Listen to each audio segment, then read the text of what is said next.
In my past life, my parents divorced, my sister went with our wealthy mother, while I stayed with our bankrupt father. No, Lilith will only suffer if she stays with you. I have to take her. Who could have guessed? Mom remarried an abusive man, and her life went from bad to worse. Dad, after much soul-searching, started a successful business. You've been homely and unlikable since you were a child. Now that we're going to live with your Sterling, don't you dare embarrass me. Consumed by jealousy, my sister stabbed a knife into my abdomen. Sterling, I want to go abroad. When I opened my eyes again, we had both been sent back to the day our parents had just gotten their divorce papers from the Civil Affairs Bureau. Lilith's here. This time, my little sister spoke up first. I love Daddy. I want to go with Daddy. Lilith, is that my precious daughter Lilith? My heart soared with joy. I had no desire to go back to a life of hiding and running. Miles. How dare you criticize me? If it weren't for your infertility, would I have had to resort to this? 1. I was completely focused on preparing for the college entrance exams. Sterling was extremely busy during this period and was almost never home. My sister hugged our father's arm and said coquettishly, Brother Joe was the delinquent boyfriend Lilith was dating. Dad, please let me come with you. I love you the most. And I'm not afraid of any hardship at all. Lilith, just give her a scare. That's enough, she is your own sister. After all, hearing such words from his sister, who had grown up willful and spoiled, moved their father deeply. Sterling, who hadn't been seen in a while, showed up that evening, with my mother dressed to the nines by his side. He completely failed to notice their mother standing nearby, her face dark with displeasure. Seeing me in this state, Sterling expressed some concern. My mother started saying things to put me down, but Sterling cut her off. Sterling looked utterly incredulous. He couldn't fathom that someone could be so vile, to have their own sister kidnapped and beaten to such a state. Mom stepped forward to intervene. How does this prove it was our Lilith? Ting, you have no shame. I admit I've been a bit neglectful of you lately, but you didn't have to set up your own sister like this. If my sister goes with Dad, she'll have a hard life. Does that mean I don't matter? Lilith, do you know this person? My parents were fiercely fighting over custody of my sister, as if I were just thin air, completely invisible. Sterling was by my side, offering comfort. In the end, there was no changing her mind. My sister was dead set on going with Dad. Our Lilith is always the sweetest and most sensible one. Mom only chose me as a last resort, when Mom and Sterling went back to rest. My little sister woke up as if nothing had happened. I followed Mom and got into my stepfather's luxury car. Sterling's company was insolvent, and none of the projects in the pipeline were generating the substantial cash flow needed to close deals. My little sister skipped away, holding Dad's hand. Mom insisted that Sterling declare bankruptcy, but the company was his life's work. Before leaving, she shot me a challenging look. In the end, Sterling made the decision to liquidate everything, selling the house and car, and leveraging whatever assets he could, to pour all the funds into covering the company's financial shortfall. I don't really care. Mom was never around either, practically never home. She grew increasingly resentful of Sterling and ended up leaving me behind as well. After all, Mom is quite wealthy now, while Dad's situation is a complete mess. I discussed with Sterling the idea of taking a leave of absence from school to help him out, too. I started working at Sterling's company, in my past life. To avoid the debt collectors, Dad dragged me around, hiding from place to place every day. Sterling has gone abroad on a business trip, and he's left the company in the hands of me and his nephew, Miles. I simply couldn't focus on my studies at all. Miles is older than me, but having lived 2 lives, I tend to handle many situations more adeptly. The failure of his career and his mother's departure were devastating blows to him. One evening, just as Miles and I got home, we saw a luxury car parked at the entrance. He completely gave up on himself, drowning his sorrows in cheap liquor in his rented room, neglecting everything. I glanced at Miles, who was standing beside me. At school, I was a top student, but I couldn't afford the tuition and had to take care of him, forcing me to drop out early to make a living. In her past life, she was completely absorbed in a life of pleasure and never paid attention to anything else, so naturally, she wasn't familiar with Miles either, even though we came from the same womb. My younger sister has always been luckier than me. Didn't you hear Lilith talking to you? She's pretty and knows how to win our parents over, so they both adore her. Miles usually seemed frail and delicate, but when it really mattered, he came through. On top of that, because she's younger, they always say that as the older sister, I should act like it and let her have her way in everything. Lilith, furious that this man would stand up for me, hadn't expected it. She stepped forward, ready to slap me again. Even when they got divorced, both of our parents wanted only her. Without a backward glance, I pulled Miles into the house, but in this life, she ultimately chose Dad, giving him a moment of sweet victory in front of Mom. Sterling is back from abroad, and he's wrapped up the business over there. As soon as we got in the car, Mom started in on me, back home. Miles and I managed to stabilize the situation as well. That evening, Sterling came to see me. Ting ting, I'm back. Miles is handling things at the company. How absurd. What kind of mother says that about her own daughter in front of other people? I hope you'll focus on your studies for now. If you want to study abroad, Sterling can arrange that for you. But it didn't matter. The car had entered the villa district where the wealthy lived. I was really touched that Sterling remembered my wish to study overseas. I knew my stepfather from my past life was rich, but I never imagined he was this wealthy. Sterling, the company is going through a tough time, and the family doesn't have the funds to send me abroad. I'd rather continue university here at home. After I graduate, I can stay by your side and help you. My stepfather arranged for me to attend the best private school in the city. Sterling didn't press the matter, repeatedly assuring me that he had no children of his own and that from then on, I would be his child. There was a dedicated chauffeur to drive me to and from school every day. After Sterling fell on hard times, my mother vanished without a trace, taking every valuable item from the house with her. To make up for the regret of dropping out in my past life, I studied extremely hard. Sterling booked a banquet for me at the city's finest hotel to celebrate my college acceptance. I made my family proud, consistently ranking in the top 3 at school every year. Miles had seen enough. He stepped in front of me and confronted her. My mother, who used to be rather indifferent towards me, became very willing to attend parent-teacher meetings for me. Sterling couldn't stand by and watch, so he spoke up in my defense right then and there. When she went, she was the envy of the other parents and was praised by the teacher as an outstanding parent. That's right. Ever since I moved to the Chi household with my mother, I've always called him Sterling. Since my stepfather didn't have any children of his own, I was actually quite comfortable in this household. When I started university, I continued to help out at Sterling's company. Since I was so used to calling him Sterling, he didn't mind at all and told me there was no need to change. This time, Miles and I came to a private resort villa. You're just a kid. What's all this talk about going abroad? Don't get a big head just because your grades are decent. We had a very pleasant conversation the entire afternoon. Before my stepfather could even say a word, my biological mother was already beside herself with anxiety. In my past life, it was by hitching a ride on Boss Joe's coattails that my father and I managed to turn our fortunes around completely. It was only later that I realized true hatred for someone needs no reason. Back then, the company was slowly getting back on its feet, but it was still like an empty shell. I desperately tried to help the company gain a firm foothold through every channel I could find, which is how I also met Boss Joe. Even between a mother and her own daughter, he has a great appreciation for my capabilities and feels completely at ease entrusting matters to me. 3. In this life, while my father and sister were still basking in that small joy, I had already gotten in touch with Boss Joe. My stepfather was nothing like how my mother and sister had described him in their past lives: moody, domineering, and full of violence. In such a vast market, whoever gets in first is the winner and takes it all. On the contrary, I think he's quite intelligent, but also arrogant and proud. Looking forward to a successful partnership, the conflict between him and my mother became apparent not long after we arrived. We have reached a cooperation agreement with Mr. Joe. My mother is a complete trophy wife, all looks and no brains. Soon after, all the distributors in the industry were actively seeking us out for partnerships. Our cash flow turned positive, and the company was immediately brought back from the brink. Honestly, you could say she and my father are a match made in heaven. My sister's company's clients immediately switched sides and came to do business with me. My father was a bona fide rich second generation, always a man of simple mind and strong body.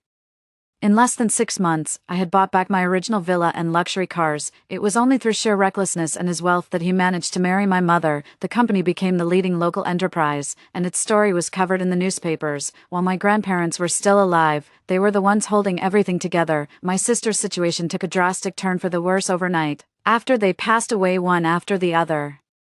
My father was led into investments by his so-called friends. The company filed for bankruptcy due to insolvency. He lost everything, his own fortune and all the things his grandparents left him. My father has a gambling problem and used company funds to place bets. My mother immediately lined up her next partner and divorced him. My sister's life revolved around partying, holding down a meaningless job, and financially supporting her deadbeat boyfriend.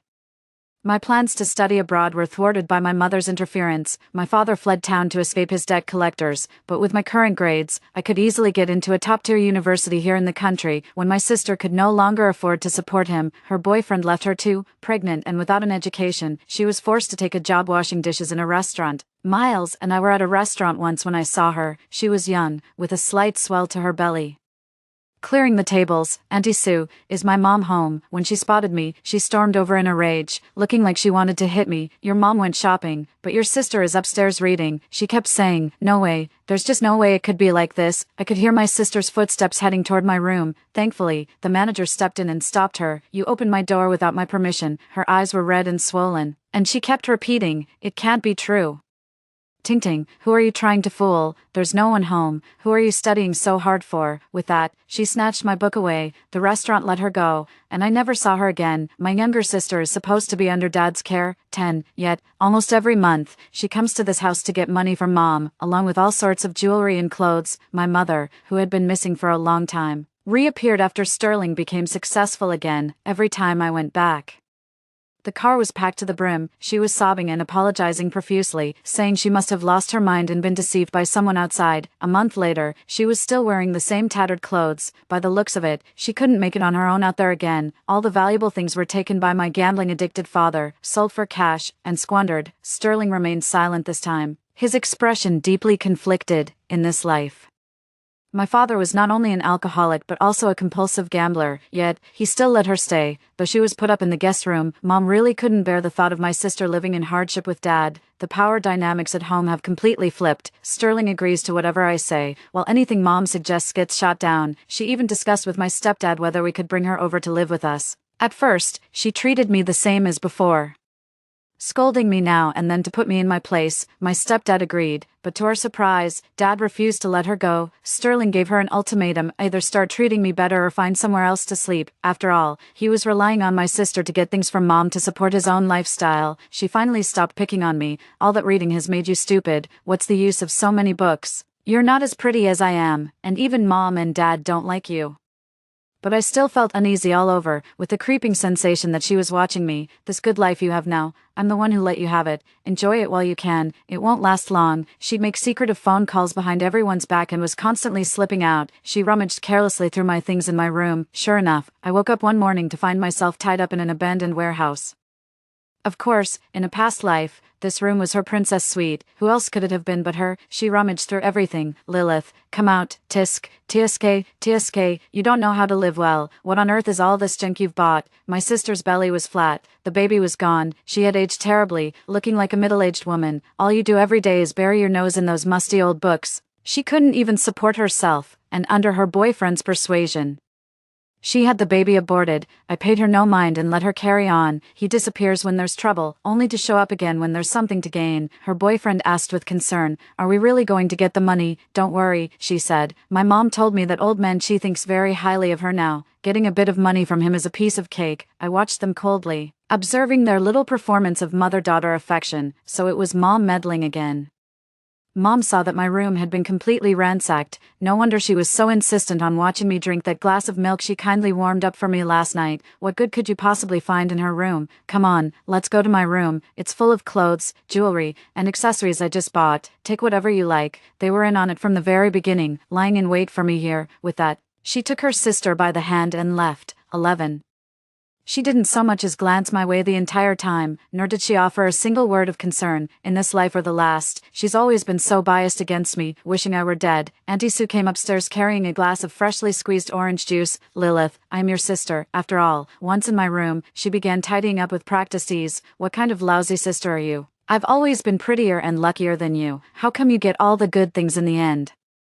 Look what I've become. I've never seen a mother play favorites like this. Don't worry, sis. Just cooperate nicely, and I'll make sure your end is quick. Whatever. Her days are numbered anyway. She wanted to kill me again and start over, but her boyfriend didn't dare. That would mean prison time.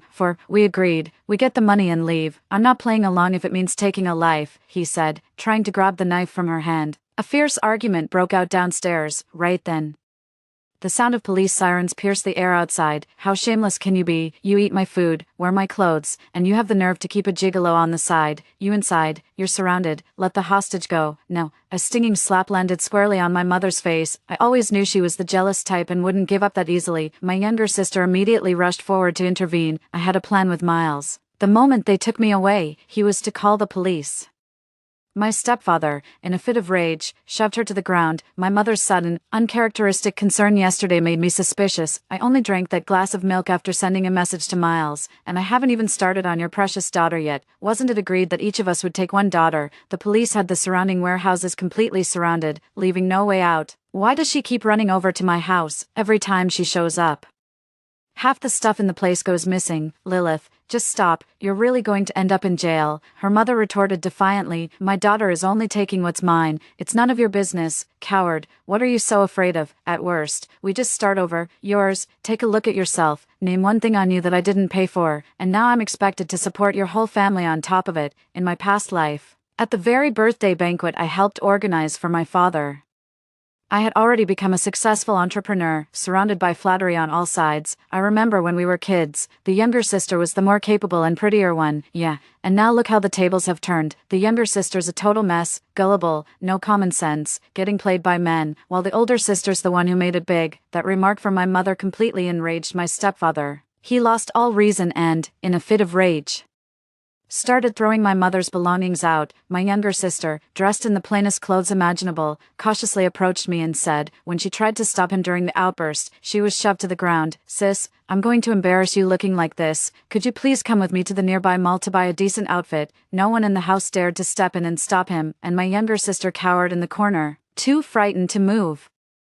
Her pitiful look right before the birthday banquet made me fall for her little act. Back then, my stepfather married my mother not only because she was beautiful, but also because she came with 2 children. I took her shopping in my brand new convertible. After they married, the way my stepfather raised me felt more like he was grooming a successor, but on the road, she lost her mind, grabbed the steering wheel from me, and steered us straight into a truck. However, in my previous life, my mother took advantage of this very fact to recklessly squander my stepfather's assets. The next time I opened my eyes, we had been reborn. The younger sister is pretty, but there's nothing going on upstairs. The funny thing is, to this day, she still doesn't know I was reborn too. That would be one thing. 12. But this mother-daughter pair is both insatiably greedy and simple-minded. Her boyfriend had wrested the knife from her hand, leaving her seething with resentment.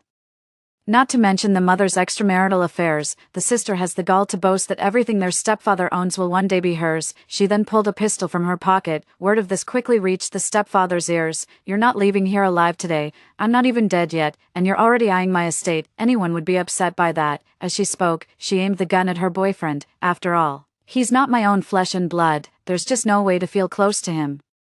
Try to take it again, and I'll kill you too. The stepfather had no choice but to bring in his own nephew, groom him as the successor, and drive the mother and daughter out of the house. Her boyfriend seemed to be intimidated and didn't advance any further. In this life, Mom was still driven out. "Listen up in there, this is your final warning. Drop your weapon and release the hostage." But my stepfather didn't throw me out. She wasn't listening at all.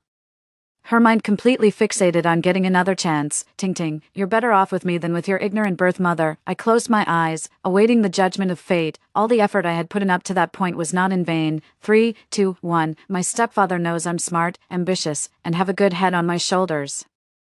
A deafening roar. The bullet missed me. I always put him first and seek his advice before making any major decisions. I opened my eyes. My sister lay fallen in a pool of blood. I even talked to him privately about taking his last name. The snipers outside were already in position. Of course, my mother, who only cares about shopping and has no mind of her own, knows nothing about this and couldn't care less. Looking at my sister on the ground, I crouched beside her and whispered. Mom refused to leave no matter what, saying she'd rather die right here. "Do you know why the gun didn't fire when you pulled the trigger?" She had sorely underestimated her stepfather. "Because it's a replica. I had your boyfriend in my pocket all along. Did you really think it was a coincidence he showed up? A man who could build an empire from nothing in the business world was nothing like her weak and incompetent, trust fund father. You're not the only one who gets a second chance." He wouldn't be fooled by her little tricks either. My sister stared at me, her face a mask of bitter resentment and helpless frustration. "Auntie Sue, go to the bedroom and pack a few things for her." I paid a small fortune to hire a private investigator, tracked down her deadbeat boyfriend, bribed him to go back to her, and convinced him to persuade her to buy a gun. He called for security. The hunted became the hunter. Just like that, Mom and my sister were thrown out. "She can't use a knife." She has to kill me with a replica gun. As my stepfather passed by my room, he gave my shoulder a pat. That way, the police outside will have no choice but to open fire to ensure my safety. Ting ting, you focus on your studies. Grown-up matters are none of your concern. She gets to eliminate a major problem without getting her own hands dirty. What's not to like? I nodded. 13. A fool is a fool, no matter how many lives they live. I wasn't hurt at all this time. After a brief questioning at the police station, they let me go home. 5. Sterling and Miles were already waiting for me at home. My life wasn't affected in the slightest. Where's your sister? Why didn't she come back with you? My mother privately asked me to go and plead with my stepfather. The moment Mom saw me, she rushed over and asked where my sister was. Of course, I wasn't going to do that. How did you know my sister was with me? So she started calling me every day, hurling the most vicious insults at me. Was it you who put the sleeping pills in the milk yesterday? Without our mother's support, my sister's life became even more difficult. Mom flatly denied it. She didn't do well in school and had no interest in studying. I showed her the video of her putting in the sleeping pills, and she was left speechless. Seeing this, our father pulled her out of school and, on top of that, racked up a mountain of debt. Sterling couldn't believe it. How utterly depraved must someone be to poison their own daughter? I laid out the photos and documents the private investigator had given me on the table. They were intimate photos of the young men she was keeping on the side, along with pictures of confidential company documents. Not long after, on my way to school, I was cut off by a group of thugs. She was selling this information to our competitors for profit. Talk about biting the hand that feeds you. As it happened, the family car was in for service that day, so I was walking home alone. Her heart was ashen, her eyes full of hatred as she stared at me. She lunged like a madwoman to grab my hair, but was stopped. I hadn't gone far from the school gate when a man called out to me, "You wretched woman, you're the one who killed Lilith. Why did I ever give birth to you? Are you Ting Ting? Is this something a birth mother should say?" Before I could even answer, they clamped a hand over my mouth, blocked my path, and dragged me off to an abandoned warehouse. Sterling wants to divorce her. Anyway, my household registration has already been transferred to Sterling's name. Someone kicked me hard in the stomach, the pain so intense I couldn't get back on my feet. In this house now, she's the real outsider, biting the hand that feeds her. Those people didn't say a word, they just kept hitting me. Her signature moves were the whole hysterical routine. Tears, tantrums, threats of suicide, anything to avoid leaving. "So, sis, are you enjoying life in your fancy mansion?" Sterling just let her be, treating her like a useless burden they were stuck with. My sister stood before me, looking down at me from her full height. 14, you little bitch, I really underestimated you. That old man still treats you like a treasure, even after he kicked Mom out, and yet you're still living in that house. I gradually took over the full operations of the company while completing my university studies. Let's see what you've got. Is it some underhanded trick, or just that utterly forgettable face of yours? Miles and I became the most seamless partners, and he was also one of the company's shareholders. Soon after, the company went public. Sterling left the two of us behind and took off to travel the world in style. She's trying to hurt me, kill her. No, I need to hide, and fast. It won't be good if someone finds me. My mother seems to have been driven mad by the shock of my sister's death. It's not good to just stay cooped up at home like this. Chapter 2, Paid Content. I had her admitted to the city's psychiatric hospital, so she could stay there and get the rest and care she needed. Chapter 2, Paid Content. A few months later, I got a call from the hospital asking me to come in, just because she and her mother both like to use their looks to lure people in. They think everyone else is the same. My mother was dead. As she spoke, she took a small knife and waved it back and forth erratically in front of my face. In the middle of the night, she had a psychotic episode. She slipped out alone, climbed over the wall, and walked for dozens of kilometers, muttering the name Lilith all the while. Seeing that a knife was now involved, the surrounding thugs couldn't just sit back anymore and stepped in to stop her. In the pitch dark, she was accidentally struck and killed by a car. Brother Joe. We agreed we'd just rough him up a bit and let him go. Now you've taken off the blindfold and you're pulling a knife. Even in her final moments, her sister's name was on her lips. Mom, just how much did you love her, and how little did you care for me? Those underlings had a bit of a code, but they weren't about to stick around for any real knife or gunplay. Zhou Tao stepped forward to intervene. Pa, someone like her doesn't deserve that. As she said this, she spat in my face. But she did listen to reason and didn't go for the knife again. They only let me go home after beating me so badly I couldn't stand up. I hobbled to the curb and hailed a cab back to the villa. No one else was home today, only Auntie Sue. She looked at me with heartache and said, "You were perfectly fine when you left this morning. What on earth happened to you?" I was covered in cuts and bruises, and she tended to my wounds with the utmost care. 6. The two of them had made up. My mother chimed in with a cutting remark, "All you know how to do is cause trouble out there and never learn to behave. You're nothing like your sister, who always knows where to draw the line." That's right, he was leading a gang to beat me up in broad daylight, and by evening, he was swaggering around the house like he owned the place. Mom, Why aren't you asking me who did this? I said angrily. Who else could it be? What kind of shady business have you been up to outside? Ting Ting, what happened to your face? I pointed a finger in my sister's direction. She's the one who brought a bunch of thugs to corner me at the school gate. Are you insane? What kind of nonsense are you spouting? My sister was crying her eyes out, but then she turned around and falsely accused me. I produced the video footage I had already copied. That's right, after I got beaten up, I immediately went to a nearby place with surveillance and copied the footage of the whole incident, but my sister wasn't stupid either. The footage only showed me being abducted by her group at the school gate, and her figure appearing near the abandoned building, but all of this speaks volumes. We should call the police. This is beyond the pale, no longer a joke. Mom turned the tables and blamed me instead. My younger sister denied it, lying that she was just passing by and that she didn't do it. Mom, you have to believe me. My sister, of all people, acted like the victim. She rushed over and slapped me across the face. I was completely caught off guard. After hitting me, she cried so hard she fainted. From start to finish, she was the one playing the victim, yet I was the one who got hit. Well, look what you've done. You've made your sister faint. You're truly despicable. How could I have given birth to something like you? She carried her sister into the room and even called in a private doctor to examine her. I was covered in injuries, yet she didn't offer a single word of comfort. Ting Ting, don't blame your mother. That's just how she is. Let the doctor take a look at you in a moment as well. Inside the room, Mom was still cursing and swearing at me with the most vicious words. Who on earth does she take after? Such a foul temper, still seething. She came to my room that very night to warn me.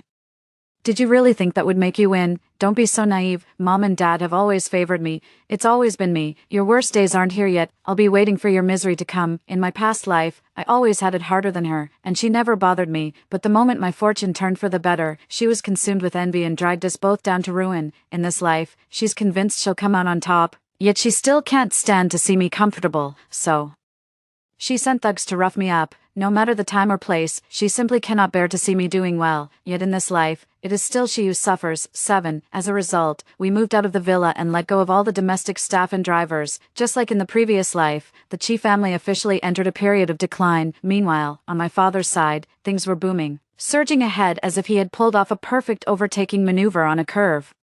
We took on a lot of major clients and the business just kept growing. My sister never came to visit us again after we moved. He was reluctant at first, but with the company being so short-staffed, he eventually agreed. Essentially, the two of us spent every waking hour either at the office or working. We'd just go home to wash up, catch a few hours of sleep, and head right back to the company the next day. His attitude shifted from seeing me as a little sister to consulting me on everything.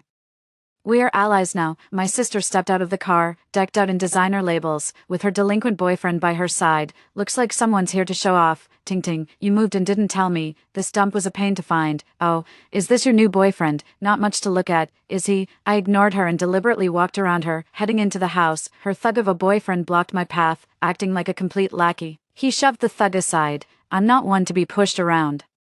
I decided to strike first, and slapped her right back. Then he gave her another vicious kick. She tumbled to the ground in a heap. How dare you hit me, you bastard. My sister had never been so humiliated before, and she was throwing a fit outside. I grabbed a basin of water, opened the door, and poured it right over her head. If you've got this much time to waste cursing me out here, you'd be better off going home and keeping an eye on things. Unless you want to end up poor again. My sister hadn't expected me to say that. Thinking it was a curse aimed at her, she started shrieking like a fishwife right there at the door. In the end, even her good-for-nothing boyfriend couldn't stand to watch anymore and pulled her away. 8. But the difficulties still haven't passed. The company is in a transition period right now. If we don't make it through, all our efforts will have been for nothing, but I don't want to go anymore. I was busy preparing for the exams. I had 6 months to catch up on all the subjects. 6 months later, I was admitted to the best university in the country, just as I had hoped. My younger sister had already dropped out of school and landed a cushy, do-nothing job at our father's company. She spent her days idling around, hanging out with her deadbeat boyfriend, living off the family dime without a care in the world, since it was a family affair. We kept it simple, just a few tables for close relatives, sharing a casual meal together. Somehow, my sister got wind of the news and reserved a table at the same hotel for the very same day. The good news for her, however, was that she was pregnant. Celebrating her journey into motherhood, she strutted into my private room with an air of superiority, completely disregarding the crowd present. What does it matter if you get top marks? You'll still end up working for someone else. Not like me. I have a husband who dotes on me, a father who provides.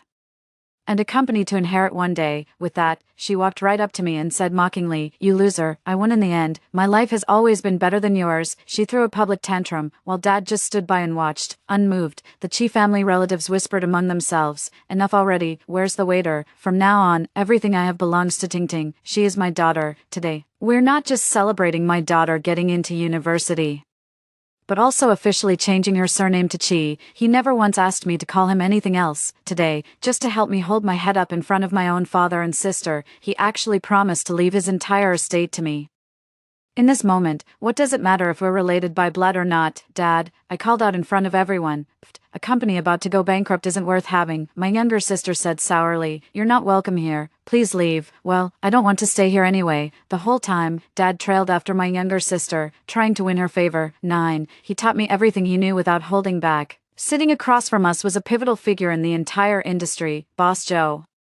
Story 2. My sister suffered a heart attack and passed away despite emergency efforts. On the day of her burial, her unhinged lawyer ex, the prince of Beijing's elite circle, and a Yandera top celebrity showed up at my door. Upon learning of her death, they snapped on the spot and were ready to dig up her grave and desecrate her body. I stood in front of her grave, pleading desperately, "Respect the dead. If you're angry, take it out on me instead." I was forced to become my sister's stand-in and subjected to their relentless humiliation. They beat me until I was bruised and battered, then forced me to film all sorts of unspeakable videos. After barely managing to escape, I tried to bring them to justice. A ruthless lawyer threatened to ruin my reputation completely. The Beijing elite's golden boy applied internal pressure, leaving me with nowhere to turn for help. A Yandera top celebrity released the video, claiming I deliberately seduced him. I became the central figure in a sex scandal, with my reputation completely ruined. My parents even publicly disowned me through a newspaper announcement. I went home to confront them, only to overhear my sister's gloating voice. "If it weren't for Mom and Dad faking their deaths to escape, I'd never have gotten away from those lunatics. Thank God for that idiot Lena, otherwise I would have been the one in that sex scandal." Completely shattered, I stormed into the house ready to take my sister down with me, but ended up being killed by our parents instead. When I opened my eyes again, I was back on the day my sister had her heart attack. My poor Tessa, you were only 20. How could you just die like this? How could you leave Mom and Dad behind? How are we supposed to go on without you? The doctor regretfully announced that Tessa had not survived the resuscitation efforts. My mother collapsed into my father's arms. Weeping uncontrollably, I watched this farce unfold with cold detachment, sneering inwardly all the while. In my past life, I was completely taken in by her masterful acting, convinced that Tessa had truly died despite the rescue efforts. Not only did I endure my mother's abuse, but when those 3 lunatics tried to dig up the grave and desecrate the body, I stepped forward to protect my sister's remains. I was terrified that my parents, already reeling from the pain of losing their daughter, would suffer another devastating blow, but in the end, my parents helped Tessa fake her death to escape, giving her a brilliant future. Meanwhile, I was thrown to the wolves, endured endless torment, and was ultimately killed by my own parents and left to rot in the wilderness. At that thought, I rushed forward and dropped to my knees with a thud in front of the emergency room doors, raising my voice. I shouted toward the inside of the emergency room, "Don't you worry, little sister. I'll take good care of our parents for you. If you ever miss Mom and Dad, just send them a dream. I'm sure they'd be more than happy to join you down there." My mother's wailing suddenly cut off as she turned to glare at me with pure venom in her eyes. "You wicked girl, how dare you say such things? You're the one who's going to hell." My father also looked at me disapprovingly. Who in their right mind curses their own parents to die early? You must have a death wish. I desperately forced out a few tears, looking at my parents with profound anguish. "You've doted on Tessa for 20 years, always giving her everything she wanted. How could you not even honor her final wish?" My mother was left speechless by my words. My dad finally managed to mutter a stiff denial after a long pause. Wiping tears from my face, I choked out a promise to my parents that I'd give Tessa a proper, dignified funeral. I've already posted about Tessa's passing on social media. I'm sure our relatives will be here soon. I'll make sure Tessa gets the send-off she deserves. Nothing less than perfect. As I spoke, I pulled out my phone and dialed the funeral home. My mother turned pale with shock, rushed over, and knocked the phone out of my hand. "Who said you could call the funeral home and delete that social media post right now?" My parents' phones started ringing one after another. All calls from people offering condolences after hearing about Tessa's passing. I couldn't help but laugh at the sight of my mother's flustered expression, unable to voice her distress, thinking of helping Tessa fake her death in this lifetime. Dream on. After barely managing to deal with all the relatives, my mother completely lost her composure when she saw me about to call the funeral home. She dropped to her knees with a thud, her raised voice drawing curious glances from people in other hospital rooms. "I'm begging you, just let your sister rest in peace. We don't want a lavish funeral for her, and we certainly don't want her to be used as a tool for you to make money." As she spoke, my mother kowtowed to me 3 times, each time with a heavy thud. She was crying so hard, tears and mucus streaming down her face, that anyone would have thought she was the most devoted mother. The onlookers chimed in with unsolicited advice, urging me to respect my parents' wishes, while some even resorted to sarcastic remarks. "Your sister is already gone, and you're still trying to squeeze every last bit of value out of her. What a modern-day skinflint. You won't even spare your own sister. Your parents wasted all those years raising you." Clutching my chest, I took a few steps back and stared at my mother in disbelief. I just wanted my sister to have a dignified farewell. What did I do wrong? She's my own sister. Why would I ever do anything to harm her? Moved by my heartfelt words, everyone changed their tone and urged my mother to let Tessa go with dignity. My mother was overwhelmed by their pressure and couldn't even muster a word of refusal. "But if we actually give Tessa a grand funeral, there's no way to fake her death and escape." Just as my mother was caught in a dilemma, my father stepped up. He made the final call and decided to hold a low-key funeral. He put it in high-sounding terms: "The funeral procedures back in our hometown are too complicated. Who has the time for all that? Let's just keep it simple with a private memorial among ourselves." I smiled in agreement, then immediately turned and grabbed the doctor who had just emerged from the emergency room, speaking with utmost seriousness. My sister had previously registered as an organ donor. "As her family member, I respect her wishes. Please check which of her organs are suitable and transplant them all." The doctor's eyes lit up, and he grasped my hand, expressing profound gratitude. He moved quickly, immediately presenting the organ donation agreement for me to sign. My mother was so startled she slid off the hospital bench and stumbled over to stop me. She snatched the agreement and tore it to shreds. Suppressing her anger, she snapped irritably, "Who gave permission for organ donation?" "Tessa is my daughter." And I said no means no. I opened my sister's organ donor card on my phone and held it up in front of my mom. "This was a decision Tessa made on her 18th birthday. We have no right to disagree." The doctor chimed in as well, even explaining the law to my mom right there in front of everyone. My mother was completely against organ donation and refused to consider it no matter what. She even lay down in the middle of the hallway and threatened the doctors, "If you dare to harvest my daughter's organs, you'll have to step over my dead body first." Among the onlookers was a family member waiting for an organ transplant, and seeing the opportunity right in front of her, she wasn't about to let it slip away. She burst out of the crowd, tearfully guilt-tripping my mother. "My son is only 8 years old and waiting for an organ transplant. All our family's hopes rest on you."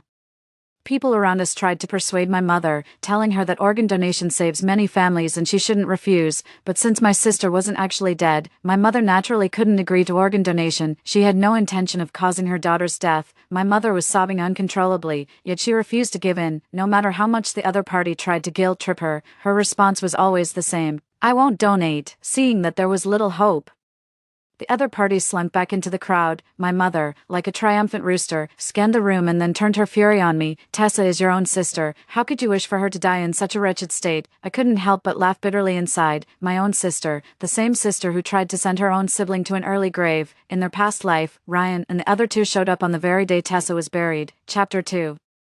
My father used taking care of my sobbing mother as an excuse to hide, leaving me alone to face them. When they found out Tessa had played with their emotions, they had her grave dug up and her body desecrated on the spot. Even in death, Tessa will pay the price she deserves. Like a fool, I stood in front of Tessa's grave, telling them to direct all their anger at me. I was forced to become Tessa's substitute and bear the brunt of their rage. First, they beat me until my skin was torn and flesh was exposed, leaving no part of my body unharmed. Then, they forced me to film all sorts of unspeakable videos. That period felt like living in hell. I barely escaped with my life and tried to bring them to justice, but it was all in vain. First, Lawyer Phoenix threatened me: "We could crush you like an ant. Don't waste your efforts, or I'll ruin your reputation." Then Ryan, the so-called crown prince of Beijing's elite circles, applied internal pressure with his casual remark: "She's a pathological liar." I was left with nowhere to turn, and was even detained by the police for a week on charges of obstructing official duties. I thought I had hit rock bottom, but it turned out that was only the beginning. Top celebrity Leo publicly released the video he forced me to film, claiming I had deliberately seduced him.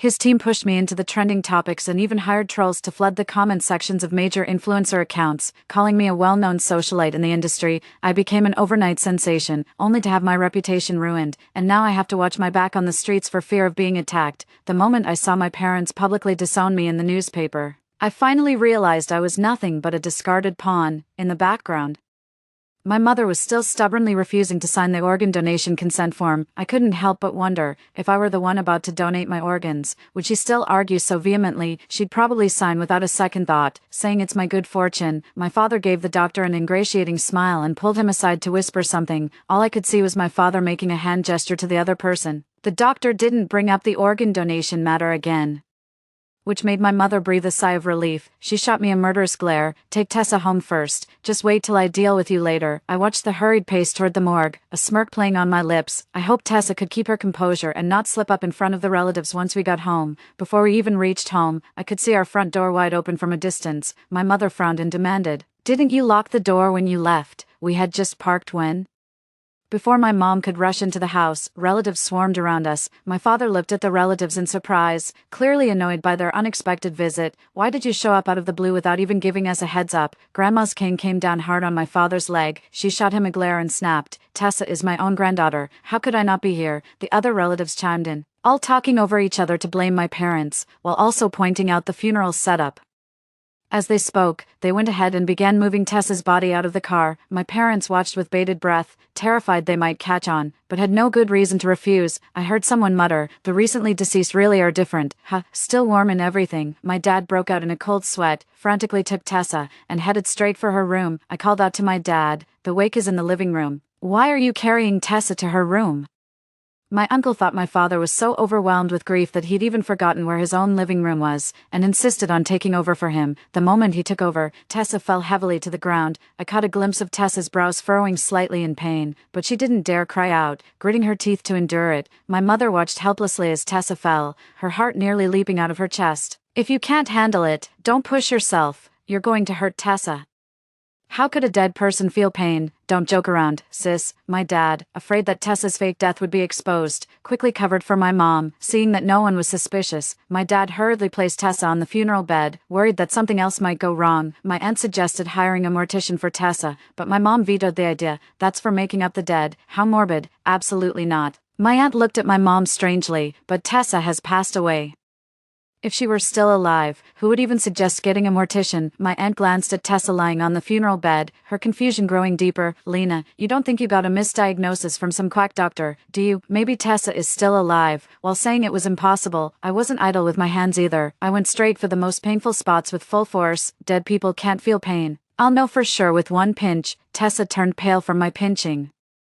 Her whole body tensed up, but she didn't dare furrow her brows. My mother shoved me aside with force, like a mother wolf protecting her cub. I watched Tessa take her last breath with my own eyes. "There's no way she could still be alive. You're just trying to take advantage of her, and I won't let your dirty scheme succeed." I let out a long sigh and said, "Mom, can you please stop making a scene here? She's my own sister. Nobody could be happier than I am that she's alive." My mother stood guard in front of Tessa, grumbling and refusing to budge no matter who tried to persuade her. My aunt spoke up for me, saying I meant well, and other relatives also tried to talk some sense into my mom. Watching my mother's unreasonable behavior, I pretended to give in. "You're absolutely right. Let's just pick a day and get Tessa buried as soon as possible." My mother, afraid that delays might bring trouble, didn't even consult the almanac and insisted on holding the burial tomorrow. Although our relatives thought the timing was too rushed, they still agreed to my mother's request. That evening, my parents volunteered to keep vigil for Tessa, saying they wanted to accompany her one last time. I stood outside the door listening to Tessa complain to our parents. "Lena pinched me so hard. My hand is all bruised and it hurts so much. Wah." My mom looked sympathetically at the fingernail-sized bruise on Tessa's arm and promised with full confidence that I would get what I deserved. I took out my phone and sent a text to the pinned contact. "I've sent you the address for Tessa's burial. Don't be late tomorrow." After putting away my phone, I watched the harmonious family inside and smiled silently. "I hope you'll be smiling just as happily tomorrow." The next morning, my father proposed laying Tessa to rest to help her escape this world. I hurried over to my parents, putting on a troubled expression. "Cremation is mandatory now. I've even arranged for the hearse from the funeral home." My dad had planned to go along with the mistake, intending to let Tessa escape on the way to her supposed cremation. His plan seemed perfect, but the moment he opened the door, he was completely stunned. A large group of mourning relatives stood outside the door, glaring disapprovingly at my father. Luckily we had the foresight to come early, otherwise just the three of you wouldn't have been able to handle everything. "We also want to accompany Tessa on her final journey." I tried to persuade my father. "Dad, at least let everyone come to the funeral home to say a final goodbye to Tessa." My father broke into a cold sweat, knowing that agreeing would be a death sentence for Tessa, seeing the house filled with mourners. My mother grew even more determined to insist on a traditional burial. She plopped down on the floor and threw a tantrum like a hysterical shrew. I refuse cremation, it has to be a burial. Trying to get Tessa out under everyone's watchful eyes is next to impossible. Only a traditional burial offers a glimmer of hope. Chapter 3. My relatives spent ages trying to talk my mom around, but it was all for nothing. I let out a sigh, looking utterly resigned, then let Tessa rest in peace. Now everyone can finally pay their respects. My mother couldn't refuse any longer and had to reluctantly agree. People accompanied Tessa's coffin the entire way, leaving my parents no opportunity to offer any last words. They could only write a note and secretly slip it into the coffin when no one was looking. Since our hometown doesn't allow traditional burials, we had to find a random spot on the barren hill near the cemetery. By the time we arrived, out of breath, the auspicious hour was nearly over. Missing the auspicious hour is bad luck. If we don't bury our sister soon, it'll ruin the feng shui. The moment Grandma heard it would affect the family's feng shui, she couldn't stay seated any longer. She directed her relatives to dig the grave. Just as they were about to bury Tessa, I glanced at the time. The auspicious moment had passed. A sinister voice rang out from nearby. Who gave you permission to dig graves and bury bodies here, consumed by guilt? The group frantically swung their shovels to restore the dug-up area to its original state. Terrified of being caught for the illegal burial, they packed the soil down so tightly that Tessa was left without even a breath of air. By the time they arrived, the ground had already been returned to its undisturbed condition. The relatives, mistaking them for park staff, smiled and made light-hearted excuses to brush off the situation. But I recognized them instantly, the three lunatics who had condemned me to hell in my past life. The moment they saw me, they instinctively cried out, "Tessa!" Before I could even retort, their gaze shifted to the tombstone I was holding, and their eyes instantly reddened. Gnashing their teeth, they snarled, "Dead, don't think for a second that death will make me forget what you've done. I'll dig up your grave and desecrate your corpse if I have to. But you will pay for this today." My mother's face turned deathly pale the moment she saw the three of them. Tessa leveraged her looks to flirt with multiple men, and whenever she found a promising catch, she'd even share the details with my mom. Clearly, my mother had seen photos of all three of them before. My mother pretended to be a quail on the sidelines, and my father didn't dare to step in and stop it. The three of them waved their hands, and the crowd behind them swarmed forward, ready to dig up the grave and desecrate the corpse, but our relatives wouldn't have it. What did Tessa ever do to you? Can't you even let her rest in peace? Don't you understand the respect owed to the deceased? You look decent on the outside, but you're worse than animals. Anyone who dares to dig up Tessa's grave today will have to go through me. They brandished their shovels, blocking the path in front of Tessa's grave. Suddenly, a rhythmic tapping sound echoed. I pointed at Tessa's grave, my face full of disbelief. "This voice seems to be coming from here," Tessa screamed from inside the coffin. "Help, I'm not dead. Whoa, I don't want to die. Dad, Mom, let me out of here, quick." Everyone was frozen in place, too terrified to move, their faces a mix of shock and disbelief, and suddenly screamed. Could it be that Tessa's corpse reanimated because we missed the auspicious hour? Her words sent chills down everyone's spines, and no one dared to rescue Tessa. The crowd shuffled nervously, but no one dared take a single step closer to Tessa's grave. Ryan sneered, "Are you all in cahoots with Tessa, putting on some kind of show?" He cast a skeptical glance at everyone present, while relatives protested their innocence, trying to clear their names. Someone mustered the courage to confront Ryan, demanding to know who they were and why they harbored such hatred for Tessa that they would desecrate her grave. Upon hearing the question, Ryan burst into laughter. "Well, we all used to be Tessa's boyfriends." The moment these words were spoken, everyone chimed in unison. "No way, Tessa has never even been in a relationship." Tessa had always been the picture of innocence around them, so much so that even telling a simple lie about never dating seemed impossible, let alone three-timing. Seeing the disbelief on their relatives' faces, Leo kindly handed them a stack of photos. Every single photo featured Tessa, but each time with a different man. He pointed helpfully at the timestamp beneath the photo. She wasn't just dating the three of us, she was seeing all these men at the same time. The crowd flipped through the photos, checking the timestamps, and erupted in an uproar. In just 2 years, Tessa had managed to date over a dozen boyfriends. Phoenix adjusted his glasses and said coldly, "She's been playing us for fools, but we're not pushovers." My father hatched a plan and mustered the courage to confront Ryan and his crew. "You can't just claim something's true and expect us to believe it. Photos can be faked, you know. If you're so capable, why don't you rescue Tessa and have her confront you herself?" Ryan saw right through my father's little scheme and shot him a look of utter disdain. "I still have that video of your daughter. Should I make it public?" Chapter 4. You think reverse psychology works on us? Don't kid yourself. My mother, driven by maternal instinct, tried to rush forward to save Tessa but was held back by Phoenix. Phoenix stared at Tessa's grave with shadowed eyes, his words dripping with cruel indifference. Isn't she already dead? Then she should just stay dead. My mother, terrified that Tessa would be smothered to death, pointed at me and knelt before Ryan, begging desperately. She's Tessa's sister, hasn't even been in a relationship once. I'm willing to trade her for Tessa. Do whatever you want with her, you can even kill her if you like, just let Tessa go, please. The moment my mother finished speaking, the room fell silent. Relatives condemned my mother's actions, mocking and ridiculing her. Phoenix cleared his throat and sternly rejected my mother's proposal. Every grievance has its source, every debt its debtor. We don't make a habit of implicating the innocent. Ryan looked me up and down. Remaining silent for a long moment, my mother broke down emotionally, screaming at me and demanding that I sacrifice myself. Heartbroken, I looked at my mother, clutching my chest as I backed away. I'm your daughter too. Why should I be the one to clean up my sister's mess? My mother snorted coldly, her eyes filled with icy detachment. After all these years I've raised you, it's only right that you do this for Tessa. My father agreed with my mother, but he stated it with unwavering conviction. Parents' orders and matchmakers' words, we have the right to decide for you. Ryan frowned and coldly rejected my mother's proposal. Seeing that my mother still wanted to plead her case, he spoke up, say another word, and Tessa will die in her own grave. My mother immediately fell silent. The standoff continued as Tessa's cries grew fainter, the sound of her pounding against the coffin nearly inaudible. Her voice hoarse and choked with tears, she begged Ryan and the others to rescue Tessa.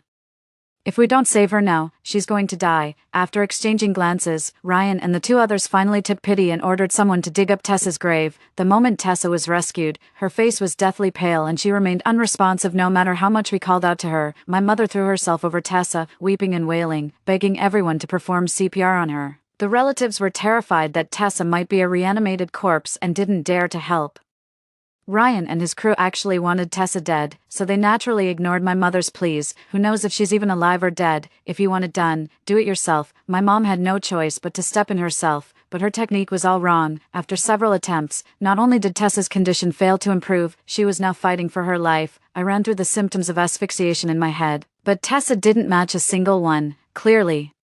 She wasn't actually suffocating at all, she was faking the whole thing. Ryan and I exchanged a look, and he slowly walked over to Tessa before kicking her in the stomach with all his strength. Tessa held it in, but her brow furrowed tightly. Seeing that Ryan's method worked, the crowd urged him to kick her a few more times. True to expectations, Ryan's kicks grew progressively more forceful with each strike. After several attempts, Ryan stared at Tessa lying motionless on the ground and let out a bitter, frustrated laugh. Since you refused to wake up, you might as well spend the rest of your life bedridden. The next instant, Tessa cried out in pain. Ryan said with a sinister tone, since everyone's awake, let's settle this properly. Tessa trembled violently upon hearing those words. She put on an ingratiating smile, trying to brush it off, but was completely ignored. They slammed the photos down in front of Tessa.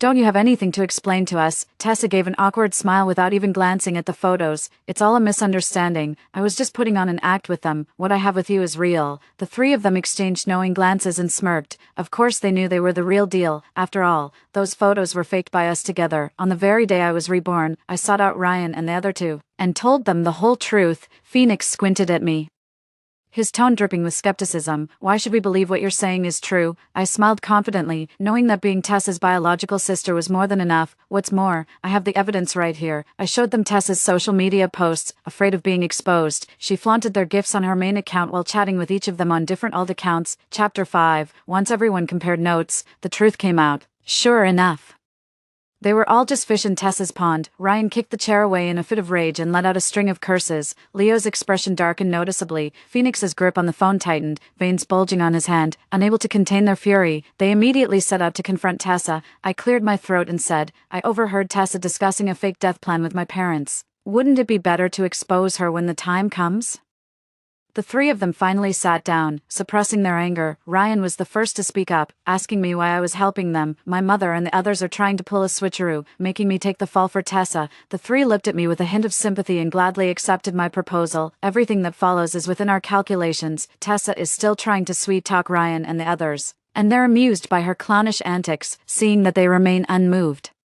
Tessa clings to Ryan's pant leg, putting on a pitiful expression. I'll do anything if you just trust me. Ryan crouched beside Tessa, who lay collapsed on the ground, gently stroking her face with a delighted smile. Then come back with us, and let's see your sincerity. Tessa stared in disbelief at the bodyguards rushing to take her away, screaming desperately at my mother. Mom, save me. I don't want to go with them. My mother rushed up to the bodyguard and clung desperately to Tessa's hand, refusing to let go. What's the difference between you and human traffickers? I won't allow this. If you dare take my daughter away, I'll call the police. Leo showed a hint of hesitation. After all, as a public figure, he had to consider the consequences, but Ryan's words instantly put his worries to rest. Even if they dared to call the police, no one would dare investigate us. Leo and Phoenix each grabbed one of my mother's arms and shoved her aside. They tossed Tessa into the car and sped off without a second glance. I watched Tessa being taken away by Ryan and his crew, feeling completely unfazed. She brought this on herself, so she'll have to face the consequences. No sooner had Ryan and his group left than my parents rushed to the police station to file a report, but Ryan had already pulled some strings, so they naturally came back empty-handed. The officer who responded to the call even threatened my mom. If you file another false report, I'll have you arrested. My mom threw a hysterical fit at home, demanding that my dad pull some strings to get Tessa out. My dad sat on the couch smoking, looking utterly defeated. Hearing what my mom said, he flew into a rage and slammed his hand on the table. Do you think I haven't tried? I begged everyone I could think of, but it's useless. It's all her fault for provoking those lunatics. They're all powerful people. Crushing us would be as easy as stepping on ants. Are you trying to get me thrown in jail? I watched my parents' argument coldly, without a single ripple of emotion in my heart. In my past life, they abandoned me for Tessa, even cutting ties with me when I was at my lowest. Now that Tessa's just been taken in for questioning, why are they suddenly at each other's throats? In the end, my parents parted ways on bitter terms, seeing she couldn't win the argument with my dad. My mom then turned her anger on me, her eyes burned with venomous hatred.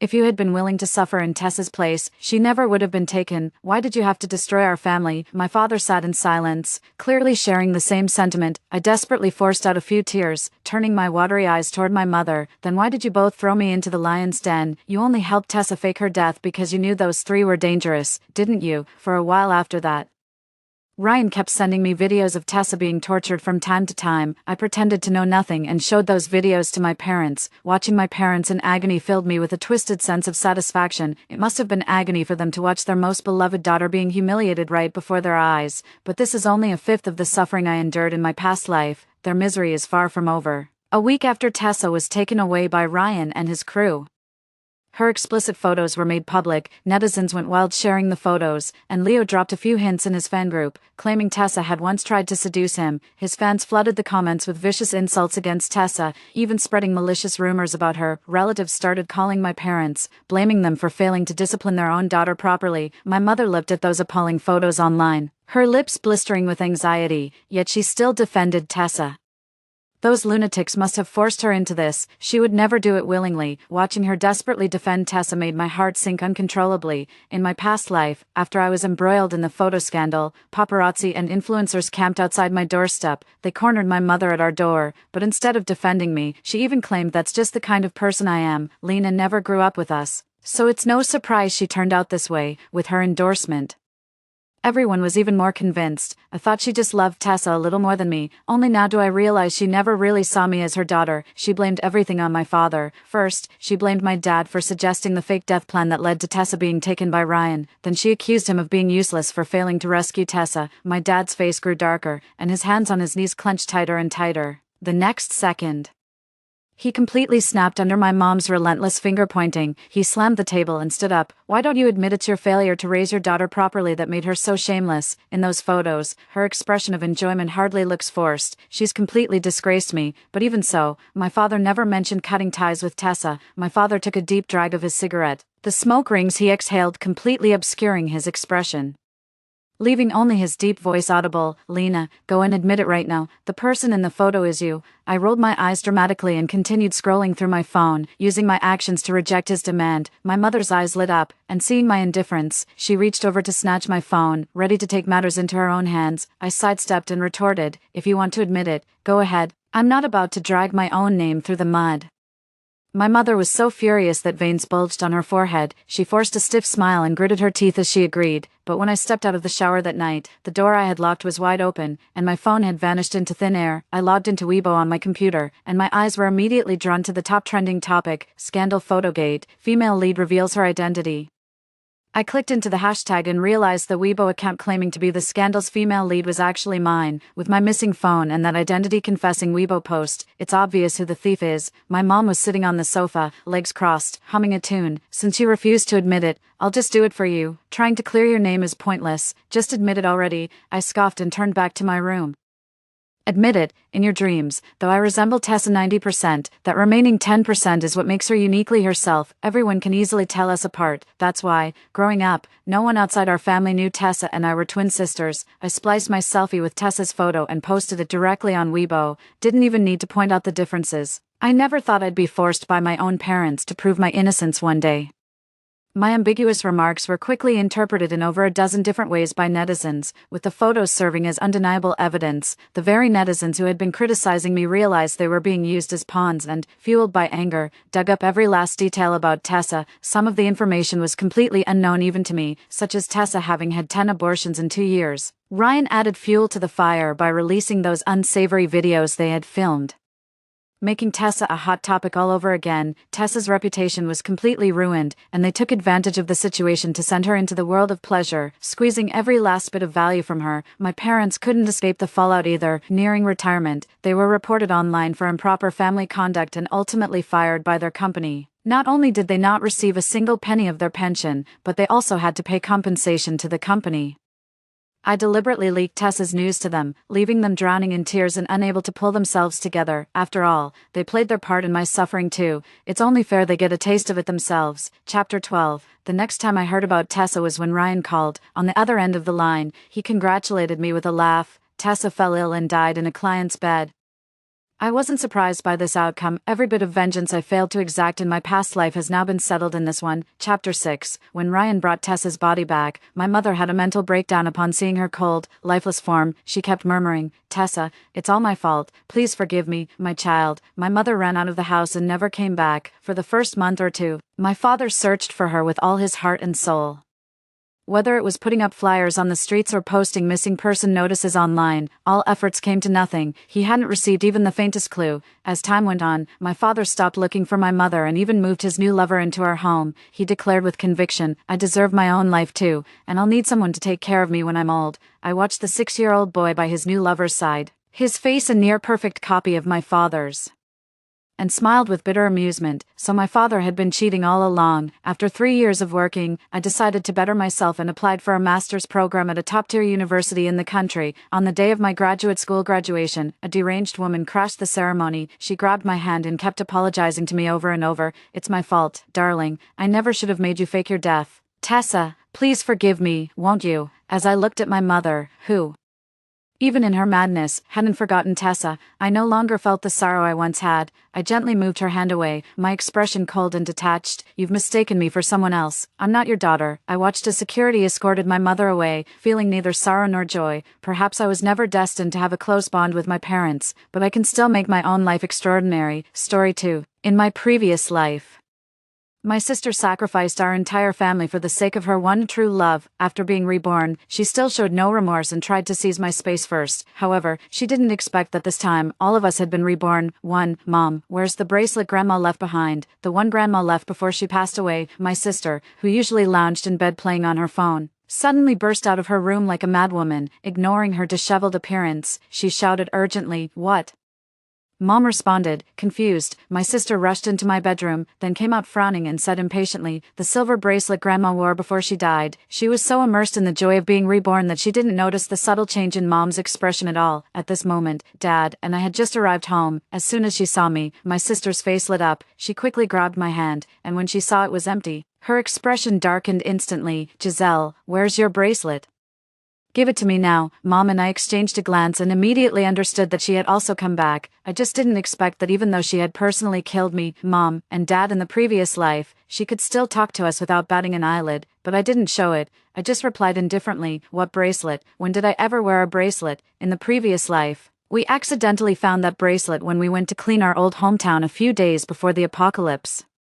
My sister thought it was unlucky because Grandma had worn it during her lifetime, and she casually threw it to me, who knew it was actually a treasure with its own space. It could store a large amount of food, and there was also sweet spring water and fertile farmland inside. It was precisely because of this bracelet that our family could survive in that old house during the extremely hot weather. Only then did my sister slap her forehead and ask urgently, "What date is it now?" When she learned that it was a month before the apocalypse, her excitement became almost palpable. Great, great, this time, Everett won't have to suffer so much. As soon as she finished speaking, Mom and Dad's expressions changed abruptly. Everett, the name my sister mentioned, was the love of her life. In the previous life, in order to save him, my sister brutally killed me. She lied that I had a conflict with people looking for water outside, and she survived only because Everett saved her. Mom and Dad were heartbroken, but in the apocalypse, it was already difficult to stay alive, so they couldn't focus on anything else and could only allow Everett to enter our home. However, my sister and the others soon discovered that the bracelet recognized its master, and only I could enter that space. As food became scarcer and scarcer, under Everett's impatient gaze, my sister finally locked Mom and Dad outside, letting them die of dehydration in the extremely hot weather. Perhaps even heaven couldn't stand it. When we opened our eyes, we had all been reborn, and a whole month earlier than my sister. This time, we must prevent the tragedy of the previous life from repeating itself. As for my sister, this ungrateful wretch, since that's the case, let her fend for herself in the apocalypse, too. When my sister saw that all our eyes were on her, she immediately shut up and composed herself, afraid that we would notice something amiss. Ignoring her pajamas, she tried to cover up her eagerness and shouted, "I'm going out." Then she turned and disappeared from sight, obviously going to find her beloved Everett. Mom, Dad, and I sat silently at the table. Finally, Dad broke the silence. "Wait, Jen, we always said that Genevieve lacked a sense of security because she was born prematurely, but in the previous life, she didn't hesitate to kill us." Mom's voice was choked with sobs. "I used to think that since I raised her, she was my daughter, and it didn't matter if she was my biological child or not." However, the experiences of the previous life told her that it wasn't the case at all. My sister was adopted by Mom and Dad from an orphanage, unexpectedly. 2 years after the adoption, Mom got pregnant with me. At that time, my sister showed her disgust and even persuaded Mom to abort me more than once. Mom originally thought it was just a sign of her lack of security, besides giving her more care. She didn't pay too much attention, but it ultimately led to that tragic ending. This time around, we were busy storing food in the space and looking for a place to stay during the apocalypse, but we didn't mention my sister at all. Now that she was back, it seemed that we had already decided how to deal with her. Let her fend for herself. Mom wiped away her tears and gently stroked my hand. "I don't ask for anything else. As long as our family of 3 can live well, that's more than enough." "We will," I comforted her softly. 3 in the evening, my sister finally came back. Apparently, she had successfully persuaded Everett, and a relaxed expression naturally showed on her face. "Mom, how much money is left at home?" Mom didn't respond, but Dad asked, "What do you need the money for?" My sister was already 28 years old. Over the years, she had guarded against me like a thief. She neither went out to work nor contributed to the family, just living off Mom and Dad. So basically, all her expenses came from asking Mom and Dad for money. "Just tell me, I want to know." My sister plopped down next to Dad, squeezing me aside, and said, "Give me 1,000,000 yuan, and I'll go out to work. What do you think?" She looked as if Mom and Dad were her personal ATMs. Our family was just an ordinary middle-class family. To come up with 1,000,000 yuan, we would probably have to sell our house. After saying that, my sister seemed to realize this, but she still held Dad's hand and coquettishly said, "Dear Dad, if you really can't, you can take out a loan. It's okay. It's just 1,000,000 yuan. Just 1,000,000 yuan." Dad's face had turned extremely terrible looking. My sister knew that the family was about to face difficulties, but instead of reminding us, she was so heartless. Finally, Dad couldn't take it anymore and slapped her across the face. Before my sister could react, she fell to the ground. "Genevieve, I've been too lenient with you all these years. I've spoiled you rotten. Do you even care about this family anymore?" My sister had never been beaten since she was a child. Her eyes immediately turned red. Maybe she knew she was wrong, but for the sake of her beloved, she still stubbornly shouted, "You have money. Why won't you give it to me? I'm also your daughter. Are you going to leave all the money to Giselle? Why?" Dad was so angry that he trembled all over and asked the most helpless question from the bottom of his heart. "Genevieve, what does our family owe you? Your mom and I raised you and your sister together. We've never shown favoritism. Do you have any conscience?" Tears streamed down Genevieve's face. "You're lying. You've always favored her. It's been like this since we were kids, even if you don't say it." "I know." Mom, who had been silent, finally trembled and pointed outside. "Get out, Mom." Genevieve looked at Mom in disbelief. Mom, who had always doted on her the most, would always be the first to comfort her whenever she was unhappy, but now she was telling her to get out. Genevieve couldn't believe it and immediately turned her anger on me. Is it you, Giselle? What lies did you tell Mom and Dad? You're so despicable. Mom and Dad aren't just yours. I looked at her with a dark expression. Mom and Dad had never shown favoritism. It was she who was obsessed with it and wrongly attributed it to them. I could overlook what happened in the previous life for Mom and Dad's sake, but now, why should I care what an ungrateful person thought? You're right. Under her shocked gaze, I dragged her to the door and threw her out. I said coldly, you're not Mom and Dad's daughter at all. You should have grown up in an orphanage and died alone. Mom and Dad shouldn't have given you extra love. With a bang, I closed the door tightly. Almost in her face, under her stunned gaze, soon, the sound of her kicking and cursing came from outside the door, but none of us paid any attention. Knowing something in our hearts was one thing, but emotional ties were another. Soon, only Mom's soft sobs could be heard in the living room. Dad also turned his head with red-rimmed eyes. For a while, we were all silent, silently accepting everything. Fortunately, the gloomy atmosphere didn't last long, and we quickly perked up.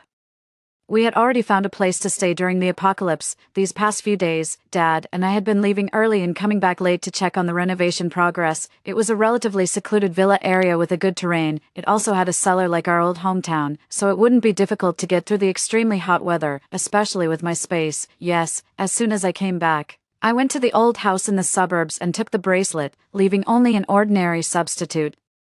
Just like in the previous life, only I could open the bracelet that had recognized its master. I was originally worried about how to explain the apocalypse to Mom and Dad, but unexpectedly, they had also been reborn, so we decided to prepare supplies for the apocalypse when my sister wasn't paying attention. We didn't dare to buy things openly. Instead, we rented a warehouse in the name of me opening a supermarket. We went to various shops every day, under the pretext of testing new products.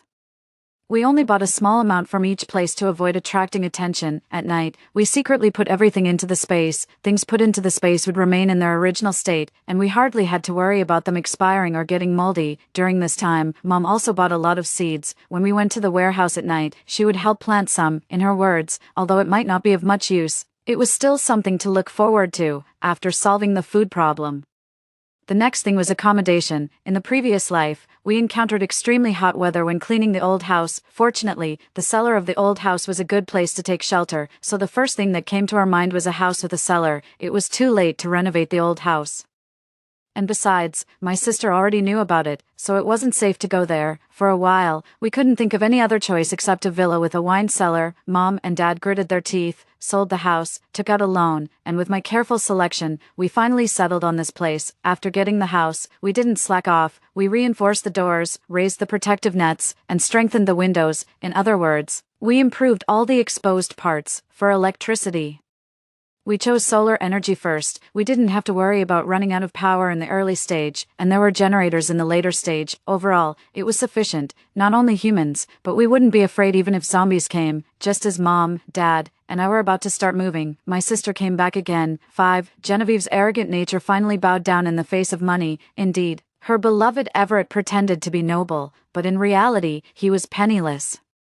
Genevieve needed to buy supplies, so she had no choice but to ask her parents for help. This time, Mom and Dad didn't soften their hearts. When they saw them arrive, they didn't even give them a glance. Genevieve had never been treated like this before, but under Everett's impatient gaze, she held back her anger and humbly said, Mom, Dad, I was really wrong last time. Don't be angry anymore. However, Mom and Dad had lost all hope in her. They were unmoved no matter what she said.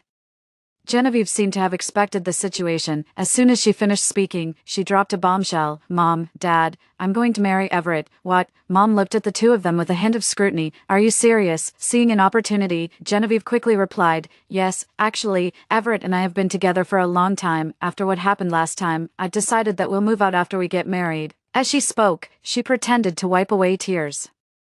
Obviously trying to gain Mom and Dad's sympathy by taking a step back, Everett didn't say a word throughout, but from his expression, it was clear that he wasn't happy about it. After all, in his eyes, Genevieve was just someone who fawned over him. If she hadn't spent money on him, he wouldn't have given her the time of day. If what Genevieve said was true and he didn't have to spend any money, he wouldn't have participated in this farce. Dad knew her intentions well and sneered.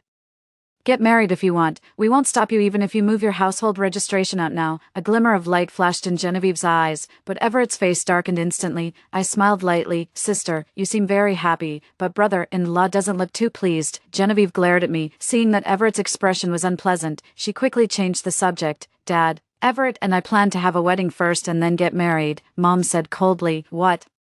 Here to ask for money again. Genevieve had been away from home for a long time. We hadn't contacted her, and she didn't receive a warm welcome when she came back. Her patience had run out, and she said impatiently, Mom, why do you always talk like that? I'm getting married. Don't you have anything to say? Are you just going to let me lose face? Besides, am I not your daughter? I'm getting married. Aren't you going to give me any dowry? In the end, she was still after the money. Mom looked at her disappointedly. Then tell us, what do you want us to do? Genevieve said confidently. Of course, you have to throw me a grand wedding. Forget about the $1,000,000 yuan, but you should at least give me 500,000 yuan as a dowry. Dad finally couldn't take it anymore. Who exactly are you going to marry? He pointed at Everett. If you want to marry him, ask him for these things. We don't have anything. Genevieve panicked. Everett has just started working.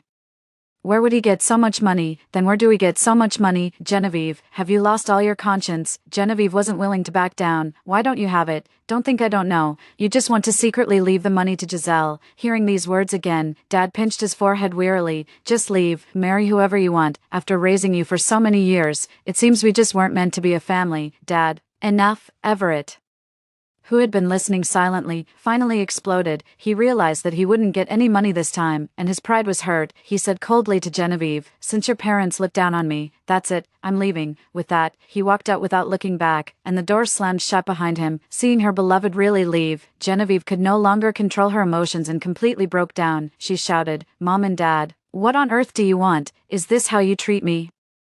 Are you just going to watch and ruin my happiness? I'm still your daughter after all. Mom looked at her with red-rimmed eyes. We treat you as our daughter, but have you ever treated us as your parents? Genevieve's eyes dodged slightly, but she still justified loudly. Of course I have. You hid the fact that you had Giselle for me first. Isn't it reasonable for me to be angry? And Giselle is your biological daughter. Don't think I don't know you'll leave all the good things to her in the future. The more she spoke, the more she thought she was in the right. Look, I'm about to get married, but you won't even give me a decent wedding. What else is this if not favoritism? Seeing Mom's chest heaving violently, I said, well, we really can't afford that much money, but we can give you the old house in the suburbs. Genevieve's voice stopped abruptly, and she stared straight at me. Really, in the past, she definitely wouldn't have agreed, but the bracelet was hidden in the old house, and although the place was remote, the house was still worth a lot of money, which was better than getting nothing. She had tried to get the bracelet from the old house before, but the place was in a mess and uninhabited. Mom and Dad had also taken great care to prevent her from entering. She was afraid that the risks of forcing her way in would outweigh the benefits, so she hadn't succeeded yet. As soon as I said this, she was immediately tempted. Sometimes I really don't know whether to call Genevieve smart or stupid. After being reborn, she knew to hide her identity immediately and plan for money and supplies, but she never thought of hiding the bracelet in another place. Then give me the key to the old house now and take me to transfer the ownership tomorrow. We can give you the key first, but the condition is that you must move your household registration out, I said calmly. What? Genevieve immediately stood up and pointed at me, shouting angrily, I knew it was you behind all this. Do you want me to cut off all ties with this family completely? Mom and Dad, look, I told you Giselle has bad intentions. She was still yelling hysterically until Dad suddenly slammed his hand on the table. Then she realized that the reaction she expected didn't happen. Everyone's eyes were fixed on her, filled with complex emotions she couldn't understand. Do as Giselle said. Dad made the final decision. Genevieve finally felt scared. She once thought that we had all been reborn, but she quickly comforted herself that if that were true, we couldn't be so calm. Perhaps the approaching apocalypse made her anxious, she said viciously. Fine, I'll move it. You'll regret it sooner or later. Dad obviously didn't want to see her anymore. With time running out, he managed to move Genevieve's household registration out before the end of the workday. Genevieve got the key as she wished and left without looking back to find Everett. The apocalypse was approaching, and whether the house was transferred or not didn't matter to her anymore. While she was busy selling supplies, the renovation of the villa was completed. Mom, Dad, and I didn't hesitate to prepare to move there. 6. When I say we moved, we didn't actually take many things, just some daily necessities and items with sentimental value. We didn't plan to leave openly. Most of the things in the house were left as they were to prevent Genevieve from getting suspicious if she suddenly came back. I also spread the news about the day Genevieve came back with Everett and made a scene throughout the neighborhood. Soon, Everyone knew that Genevieve insisted on marrying a poor guy and even asked for a dowry of 1 million yuan. Every time I appeared in the neighborhood, I would be stopped by gossipy aunts who would ask, "So did your parents give the money to your sister in the end?" I would sigh and say, "Alas, where would we get so much money? They wouldn't let it go. But I heard your sister still left with that guy." I would sigh again, "Yes. My parents didn't have that much money at once, so they had to give her the house in the suburbs first. Let's not talk about it, Auntie. After all, it's the old family house. My parents haven't been in a good mood these days, and I plan to take them out to relax. I have to go now." This way, if Genevieve suddenly came looking for us and couldn't find anyone, there was nothing to worry about. Mom, Dad, and I left the neighborhood justifiably and moved into the villa. Looking at the magnificent villa, our moods immediately improved. No wonder everyone wants to be rich. On the first day of moving in, Mom, Dad, and I cooked hot pot. Eating the steaming hot pot, we felt much less tired from the past few days. With food and a safe place to live, I believe we won't have a hard time surviving the apocalypse this time. After dinner, Mom was still in a gloomy mood. She touched the sofa and felt uneasy. "Giselle, this is the first time Mom has lived in such a nice house, but I just feel something is off.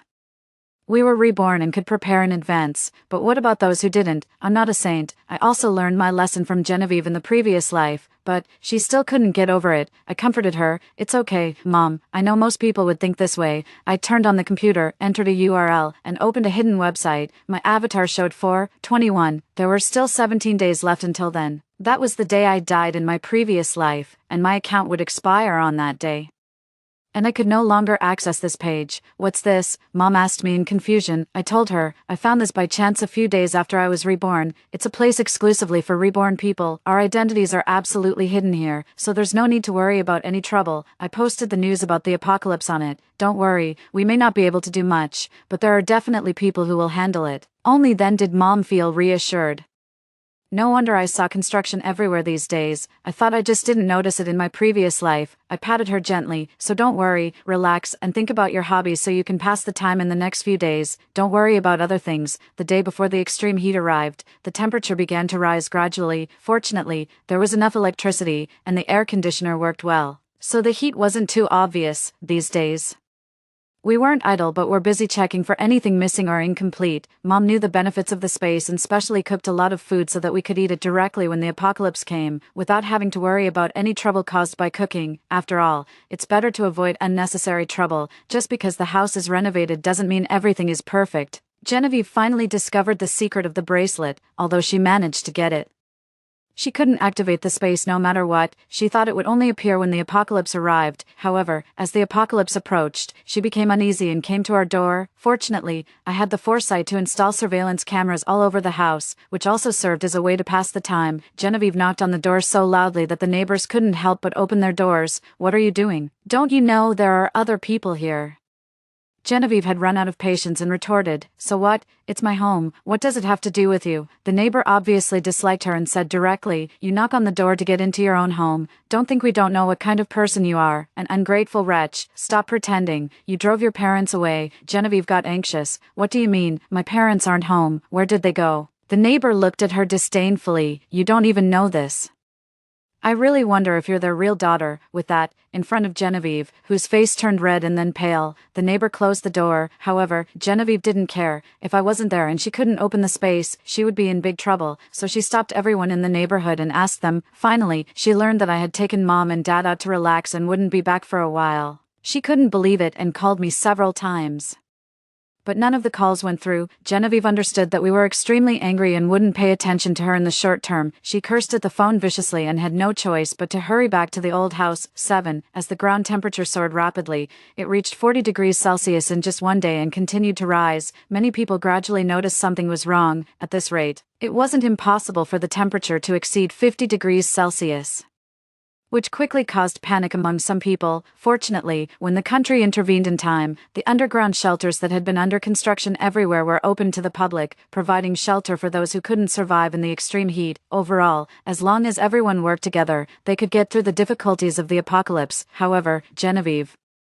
who was busy setting up the old house in the suburbs, obviously didn't hear the news and was still focused on taking care of Everett and his troublesome mother. The space was limited, so she had to store the food in the cellar. As the temperature rose, only the dry food seemed to have barely avoided spoilage. Food suddenly became scarce, and Everett's mother was very dissatisfied and scolded Genevieve every day. Although Genevieve was domineering at home, she was speechless in the face of such obstacles, but all these had nothing to do with me. I was living quite comfortably in the spacious villa, although we saw the notice, Mom, Dad, and I chose to stay in the villa, not to mention that this place was safe with few people after our renovation, and I didn't have to worry about my space being exposed, enjoying the cool air from the air conditioner and having an abundance of delicious food. I was extremely relaxed and happy before.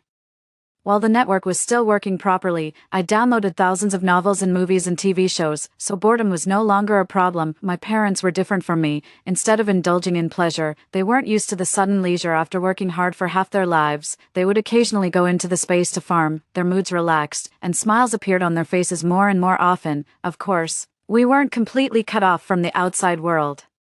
Besides listening to the radio every day to get information, I would also exchange information with others when the network was restored occasionally. In my previous life, I only stayed in the apocalypse for a short time, but experiencing the endless heat this time, I couldn't help but feel uneasy. Fortunately, our family was safely reunited this time. 3 months later, the temperature began to drop slowly. However, after a heavy rain, the temperature plummeted from over 60 degrees Celsius to minus 60 degrees Celsius. The extreme cold didn't come as gradually as the extreme heat. If the country hadn't issued a warning in advance, many people might not have survived that long night. After experiencing the extreme heat, we obviously couldn't adapt to the sudden extreme cold. We turned on the floor heating and electric stoves at the same time and barely managed to keep the room temperature within a bearable range. Suddenly, the computer issued a harsh alarm, and we remembered Genevieve. Checking the surveillance records, we found that they had returned to the neighborhood from the old house during the heavy rain. However, the neighborhood was empty, and they couldn't get in, so they had to force the door open. We could hardly recognize Genevieve. She had lost so much weight in 3 months that it was shocking. Everett and the others weren't much better. The 3 of them were thin, sallow, and covered in filth.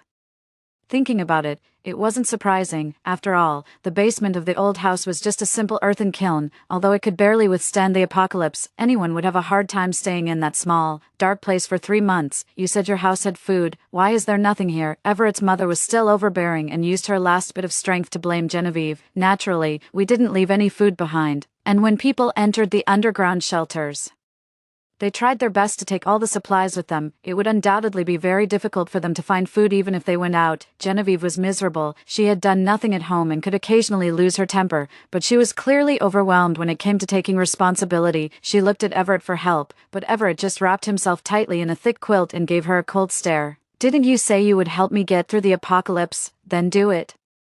Helpless, Genevieve gritted her teeth, wrapped herself up, and went out to look for food. Even if she found food, she still had to endure the obstacles from Everett's mother. This time, Mom and Dad didn't react at all. They just said indifferently, "She brought it upon herself," and then ignored them. 8. Surprisingly, the extreme cold seemed much shorter than the extreme heat. After a heavy rain 2 months later, the apocalypse finally ended.